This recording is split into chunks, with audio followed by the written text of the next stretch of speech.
A lot of founders of startups in the technology sector ask me how they should raise funds for their project. And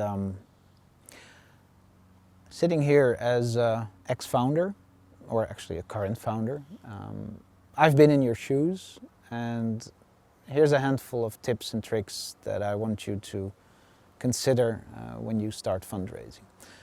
One thing I noticed from all the founders in my portfolio company of about 24 companies, they tell me that if they would have known prior to go on fundraising how difficult and time-consuming it would be, they would have said to their team, listen guys, girls, the coming year don't count on me for product development, for running the day-to-day operations. 90% of my time will go to fundraising. I'm now a sales guy or girl. I'm here with my cap on of a fundraiser, because that's what it takes. It could be 3 months, 6 months, 9 months, 12 months, but it takes a hell of a lot of time. I'm not happy with that, of course. I think that fundraising can be way more efficient. I think 3 months should be the maximum period of getting clarity. Of course, select a simple tool like a safe note or a convertible note for your first investments. First try to see if accelerators or friends, fools and families are maybe a better match than approaching funds.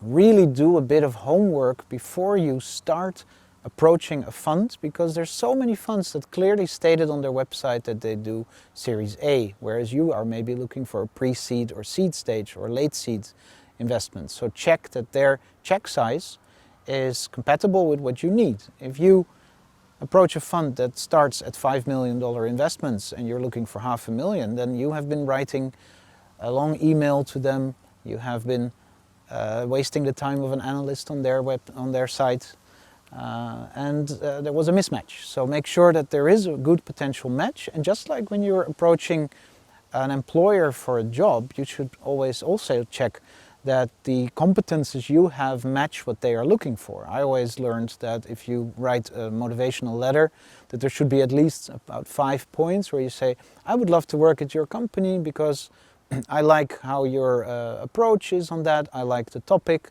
I see that I have the useful knowledge from this and this previous activity, etc., etc.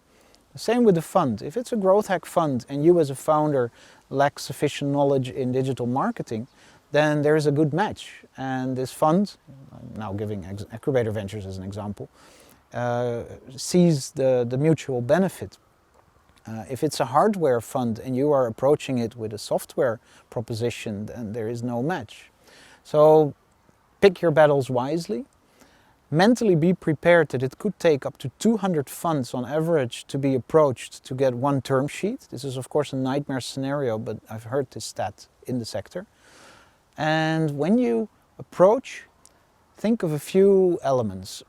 If it's the decision maker you're contacting, the ultimate beneficiary owner, this is a person that has the luxury of making a mistake. If they invest and they made a mistake, they invested in you and it wasn't good, they have themselves to blame. But if they recruit analysts or a broker, that person will lose their client if they fail. So they need to do a lot of extra due diligence.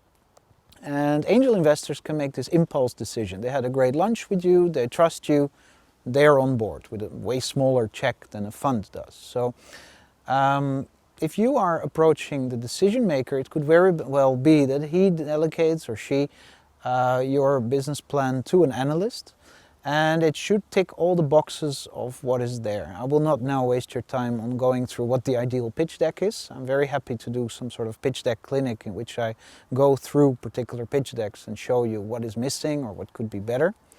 One mantra in there is cut the fat. Really make it Telegram style. Don't go for taking too much time of the people reading to get to the point. Make it like a snazzy, soft, short message.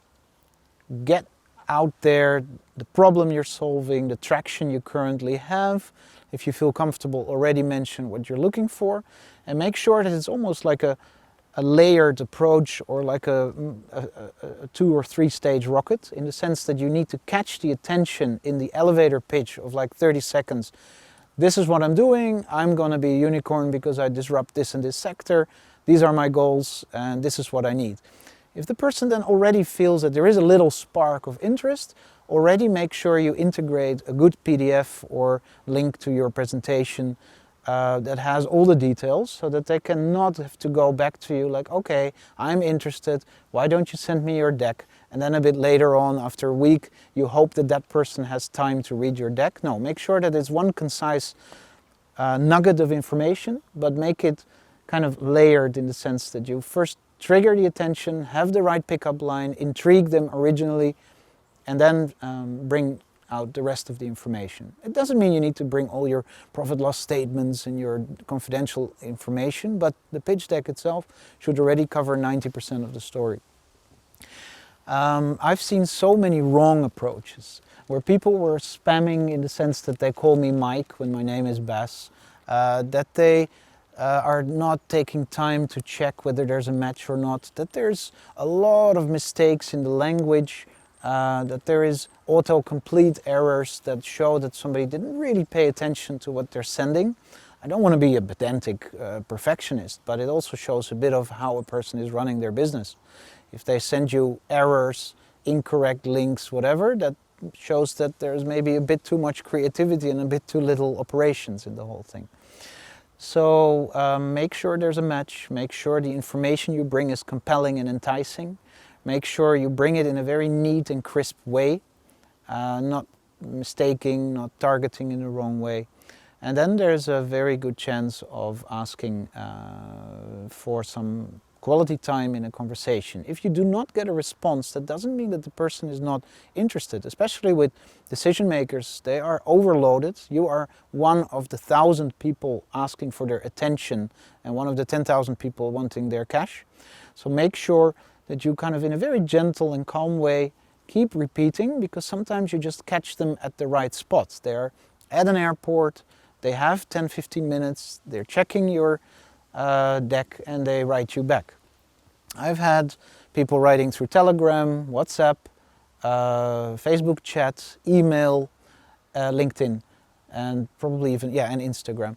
I think it doesn't really matter which channel it is. It's just about what moment there is. Actually, on a personal level, I'll share frankly with you, because I'm a little bit of a workaholic, it means sometimes that on a Friday night or a Saturday morning when there's calmness and not so much work to do, you're still a little bit in this work speed and you kind of are checking content out of routine. And if you catch me at that point where I'm kind of not overwhelmed with the 1,000 emails I get a day, I just kind of read with a little bit more of time availability what you're writing. And it could be that if you just at that point send me something in Facebook chat or via email, I'll read it better than when I'm in the middle of all kinds of conference calls. And I think a lot of investors, decision makers are a bit like that as well.